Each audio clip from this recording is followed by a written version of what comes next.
Bonjour à tous et bienvenue sur la chaîne Wrestling Love. On se retrouve aujourd'hui pour une toute nouvelle vidéo. Alors, dans cette nouvelle vidéo, nous allons parler un peu Joshi, hein. Nous allons faire la review du dernier show de la Sendai Girls. C'était donc un gros show, hein, pour la Sendai évidemment, et content qu'il soit sorti assez rapidement d'ailleurs, parce que vous connaissez, la diffusion Sendai, c'est pas forcément la chose la plus simple. Et c'est notamment pour ça qu'on parle pas beaucoup Sendai finalement sur la chaîne. C'était le show Sendai Girls Senjo Chronicle, donc show qui s'est déroulé le 11 juillet au Korakuen Hall.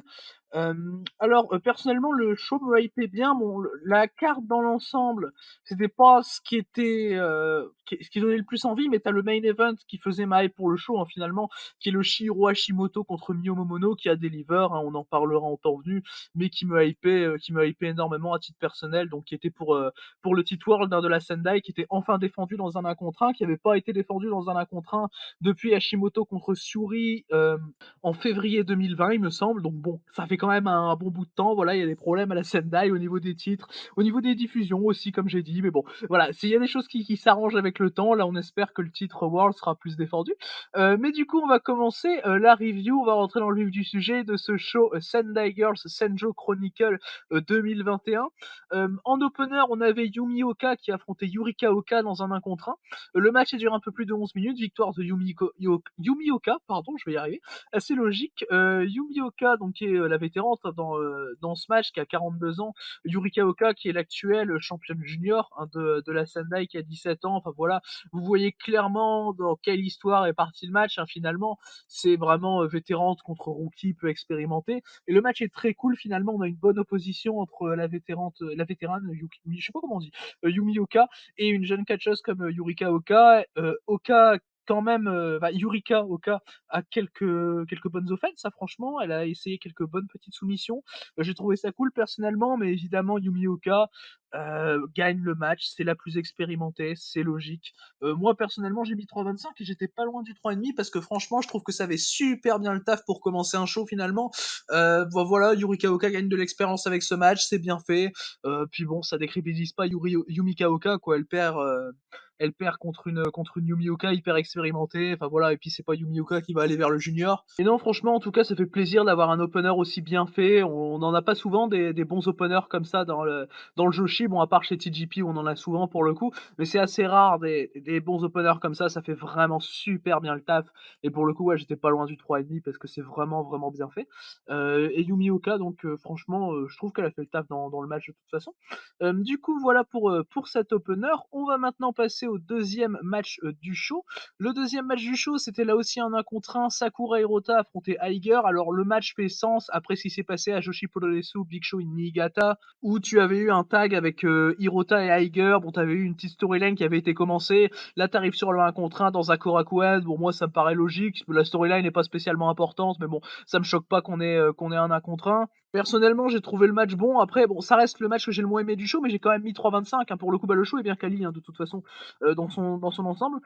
C'est un bon match comédie pour le coup. Sakura Hirota, je l'ai trouvé assez correct, très honnêtement. D'habitude, j'aime pas Sakura Hirota, ce qu'elle peut faire, mais les deux matchs où il y a Aiger avec elle, moi j'ai trouvé ça bien. Aiger, je trouve qu'elle a un très bon character work à titre personnel, elle fait bien le taf. Aiger, c'est une fille que je connaissais pas avant d'avoir vu du coup ces deux matchs en question à la Sendai Girls. Aiger apparemment, enfin de toute façon elle a catché, de toute façon elle a catché combien de fois? Elle a catché 4 fois cette année, dont 2 fois à la Sendai, quoi. Donc bon, et elle était également dans la bataille royale du show d'Anakimura. Mais franchement, ouais, je la trouve cool, Aiger. Bon, il y a quelques spots comédie qui ont été cool personnellement, ça m'a pas nécessairement fait rire, mais moi je les ai trouvés bien, je trouvais que ça passait bien personnellement. T'as Aiger qui va faire peur à Sakura Hirota, t'as Sakura Hirota qui ne voit pas Aiger, qui la cherche, et t'as Aiger qui est derrière elle, qui a la main sur ses épaules, elle va bouger un peu les mains et Hirota va se rendre compte que qu'Aiger est derrière elle. Du coup, elle va gueuler, elle va avoir peur, elle va un peu courir dans tous les sens. Les deux vont s'entrechoquer un moment après qu'Aiger ait fait une roulade. Bon, c'était assez cool, voilà. Et bon, voilà, Hirota qui remporte le match par roll-up sur Aiger, j'ai trouvé ça logique. Hirota allait évidemment pas perdre le 1 contre 1, elle est championne actuellement chez Wave. Après, bon, voilà, Aiger Hirota, c'est une story qui est pas spécialement importante, mais c'est quand même logique et crédible de donner la victoire à Hirota pour le coup. Je vois pas ce qui aurait été utile à faire gagner Aiger personnellement. Puis la fin par roll-up, bon, ça allait avec le match finalement, donc ça m'a pas dérangé des masses. Mais ouais, du coup, j'ai mis 3,25 à ce match. C'est rare que je mette des 3,25 à Hirota, personnellement, parce que j'aime pas la cageuse, hein, voilà, je la trouve pas intéressante, pas pertinente, souvent avec sa comédie, mais là, ça allait. Là, pour le coup, ça allait contre Hager. Après, Hager a bien aidé, hein, comme j'ai dit, j'aime bien Hager, de ce que j'ai pu voir d'elle, des 2 matchs chez Sendai. Mais du coup, voilà pour ce match. On va maintenant pouvoir passer au troisième match du show, du coup. Le troisième match du show, c'était un six-woman tag team match avec Hiroyo Matsumoto, Kaoru et Yu qui affrontaient Ayame Sasamura, Yuki Miyazaki et l'actuelle championne de Pure G, Raijin Hagane. Alors le match a duré un peu plus de 13 minutes. On a eu une victoire de Matsumoto, Kaoru et Yu, que j'ai pas trouvé si logique que ça. Finalement, Matsumoto aura bientôt une chance au championnat Ice Cross Infinity de chez Ice Ribbon. C'est même elle qui remporte le match avec une backdrop assez violente que j'ai bien aimé personnellement. J'aime bien la fin du match, hein. Le tombé est d'ailleurs effectué sur Ayame Sasamura. Ça m'a un peu étonné. Je m'attendais à ce que Yuki Miyazaki prenne le pin, mais bon. Le match était bon, hein, très honnêtement. J'étais pas spécialement le plus investi au début du match, mais franchement, il y a eu quelques trucs qui étaient bien cool pendant le match. Bon, même si la comédie au début avec Yuki Miyazaki m'ont pas spécialement fait rire, même si, bon, t'as un moment, t'as les 6 qui se retrouvent dans le ring tranquille, enfin, t'as pas l'impression que ça veut se frapper. Ça m'a un peu saoulé aussi, cette comédie-là. Mais, enfin, voilà, Kaoru, elle a fait une bonne performance dans le match, elle est vraiment impressionnante, elle fait des sauts depuis la troisième corde, tu sais pas comment elle fait. Kaoru, c'est une vétérante, hein, mais, enfin, voilà, franchement, elle est vraiment impressionnante, Kaoru, dans un ring. Yu joue bien son rôle de powerhouse dans le match, très clairement, comme d'habitude. Yu, elle fait du Yu, hein, très clairement, si vous aimez bien son style, là, vous aimerez bien sa performance. Voilà, elle joue très bien son rôle de powerhouse, elle a des prises qui sont vraiment impactantes comme d'habitude. Sa senton, je la trouve toujours aussi bien personnellement, Yu. Et comme j'ai dit, ouais, le finish était très impactant avec la backdrop de Matsumoto sur Ayame Sasamura. Et non, franchement, le match est cool. Après, c'est pas ouf non plus. Enfin voilà, c'est du 3,25 là aussi. Ça fait le taf en plein milieu de carte, mais bon, c'était peut-être un peu trop long pour ce que c'était pour le coup. Après, bon, c'était pas mauvais non plus, hein. Et de toute façon, il y a aucun match dans le show qui est mauvais, et ce qui est pas étonnant vu la carte. Et sinon, ouais, on n'a pas vu beaucoup Raiden Nagane dans le match, mais bon, c'était pas le plus dérangeant. Du coup, voilà pour ce troisième match de la carte, donc remporté par Matsumoto, Kaoru et Yu. On va maintenant pouvoir passer au pré-main event du coup de ce show Sendai Girl Senjo Chronicle. C'était un match par équipe avec Manami et Mika Iwata qui affrontaient Andras Miyagi et Ibiki. Alors personnellement, le match j'ai trouvé bon, trop long, hein, clairement, il a duré un peu plus de 21 minutes quand même, c'est le match le plus long du show. On a une victoire d'Andras Miyagi et d'Ibiki, ce que j'ai trouvé pas spécialement étonnant, sachant qu'on part du côté de Mika Iwata sur une losing streak. Enfin, dans la story, apparemment, on veut donner une losing streak à Mika Iwata pour derrière la faire venir plus fort de toute façon, donc j'ai aucun souci avec ça personnellement. Et moi, j'aime bien ce qu'ils font avec ça. Personnellement, le match, bon, à part le fait qu'il soit trop long, je l'ai vraiment bien aimé. Je l'ai quand même mis 3,5. C'est mon deuxième match préféré du show. Ça reste très cool. Ibiki a eu des très bonnes interactions avec Manami, qui a montré un bon fighting spirit. Manami dans le match avec ses contres, tout ça. Elle a pas fait full comédie, enfin voilà. Et je l'aime beaucoup, Manami, de toute façon. Pour une rookie, je la trouve vraiment cool. On n'a pas énormément vu Mika Iwata non plus, mais elle a été cool quand elle était là, très honnêtement. Voilà, Mika Iwata, je la trouve excellente de toute façon. Le finish était bon également, et franchement, Ibiki, elle a mis un peu de temps finalement à rentrer dans le match, j'ai l'impression, mais elle a bien géré après. Enfin voilà, c'est pas la catcheuse la plus fluide, mais sur les matchs, voilà, sur les matchs en général, je la trouve assez intéressante. Sur les matchs que j'ai vu d'Ibiki, après j'en ai pas vu des masses non plus, j'ai vu très peu de Marvelous, mais je trouve que franchement, elle fait bien le taf. Là, en équipe avec Andras Miyagi, ça allait. Bon, je suis pas le plus grand fan d'Andras Miyagi non plus, et de toute façon, je pense qu'on la verra moins du côté de chez Sendai, tout ça, sachant que maintenant elle est signée chez Glade, Andras Miyagi. Et non, ouais, bah, c'est toujours cool de la voir de temps en temps. Après, Andras Miyagi, elle fait une bonne perf là. Enfin, de toute façon, personne fait une mauvaise perf, hein, dans le match de toute façon. Même si c'est surtout Manami que je vais retenir à titre personnel, qui a été ma MVP personnellement, qui m'a toujours intéressé dans ce qu'elle a pu faire. Après, bon, le défaut, comme j'ai dit, c'est que ça dure 21 minutes, donc fatalement, c'est un peu compliqué, même si le match en son ensemble reste vraiment bien, et c'est pour ça que j'ai quand même mis 3,5.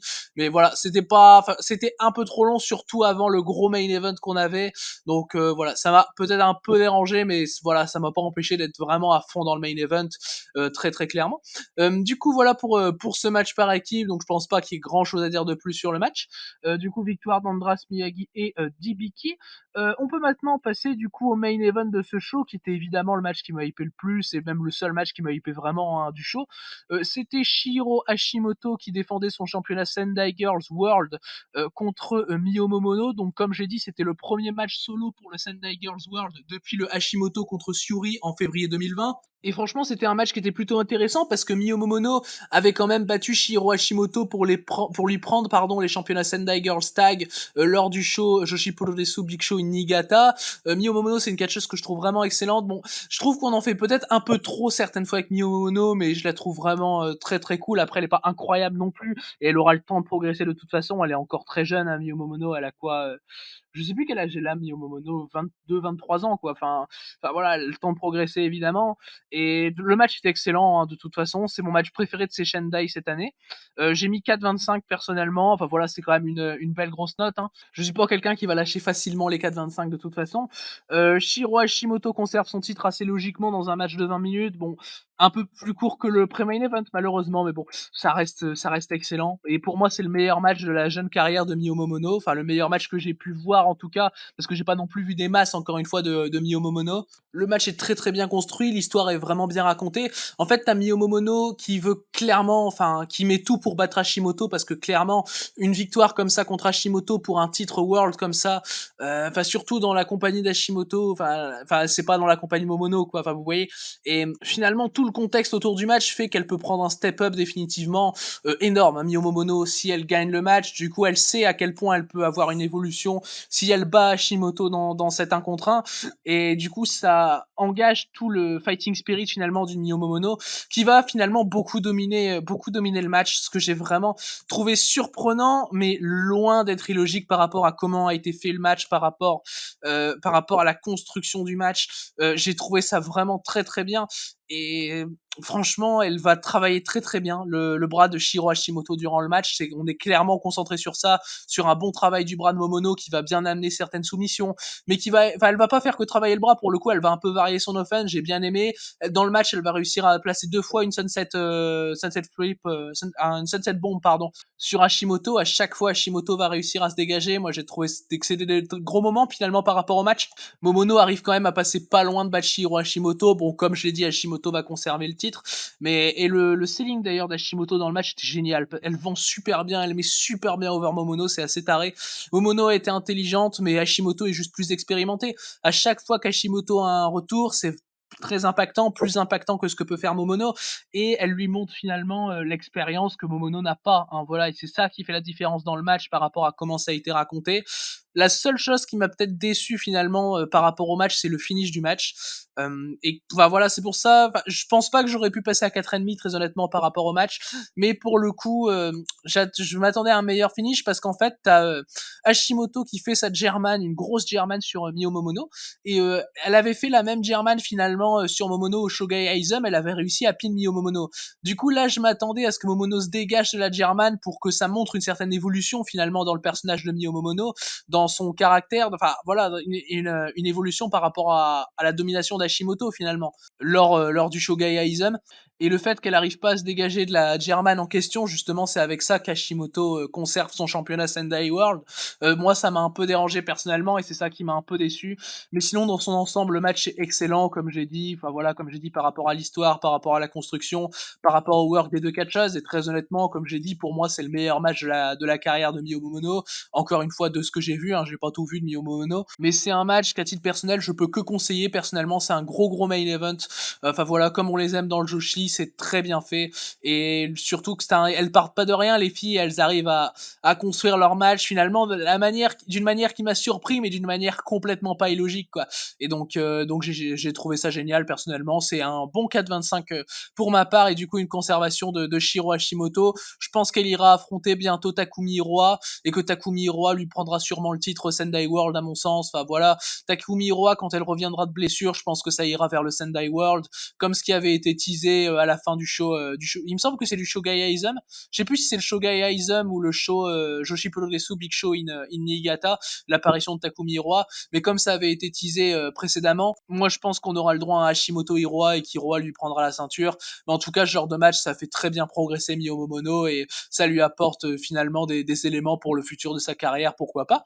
Du coup, voilà pour ce main event donc remporté par Shiro Hashimoto.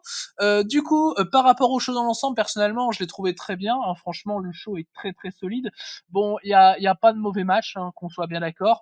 Les matchs sont tous bons. Bon, bien évidemment, il y a des matchs un peu plus balèques que d'autres, genre le six man, en plein milieu de carte, bon, il est un peu balèque, hein, on va pas se mentir. Le Sakura Hero Tiger, bon, il y a une petite histoire autour de ça, mais c'est pas spécialement très important. Mais pour le coup, le show dans son ensemble se mate bien. Personnellement, je conseille de mater tout le show, hein, si vous avez le temps. Mais très clairement, le match à pas louper, pour moi, c'est le Hashimoto Momono, très clairement. Et de toute façon, c'est le match à pas louper chez Sendai depuis le début de l'année, à mon sens. Voilà, c'est aussi simple que ça. Pour moi, si vous voulez voir le meilleur match Sendai cette année, vous allez voir Hashimoto Momono et vous l'avez, quoi. C'est aussi simple que ça. Mais du coup, voilà pour cette review donc de ce show Sendai Girl Senjo Chronicle 2021, qui était un très très bon Korakuen de la part de Sendai. Et on espère qu'ils diffuseront plus souvent les shows. Enfin voilà, parce que ça fait quand même deux gros shows qu'on a très rapidement d'affilée. Moi, je trouve ça bien personnellement. Mais du coup, voilà pour cette review, voilà pour cette vidéo. J'espère que cette vidéo vous aura plu. Merci à vous de l'avoir écouté. Et du coup, d'ici les prochaines vidéos, je vous dis à la prochaine.